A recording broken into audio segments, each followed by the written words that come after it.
नगर अभियंता खात्यानं इतकं अक्षम्य चुका केल्यात या अहवालात असं स्पष्टपणे चौकशी समिती नमूद केलंय।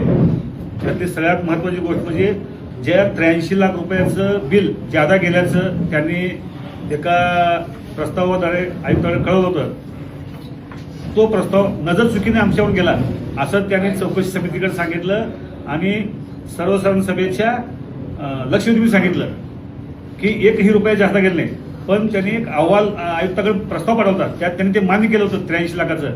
आणि ज्यावेळेस चौकशी समितीने त्यांना हे विचारलं की हे 83 लाखाचं काय, तर त्यांनी ते हे माझ्याकडून चुकून अदा झाल्याचं मान्य केलंय।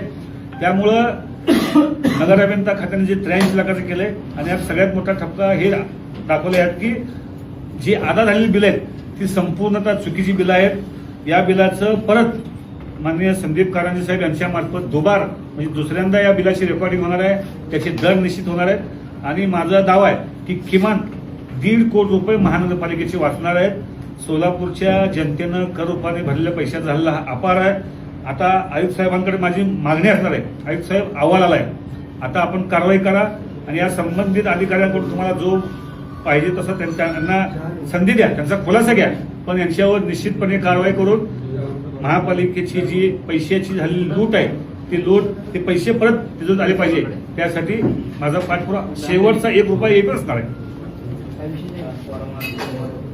यामध्ये कारवाई होईल असं वाटतंय का? जर का नाही कारवाई झाली तर तुमची भूमिका आपली काय आहे?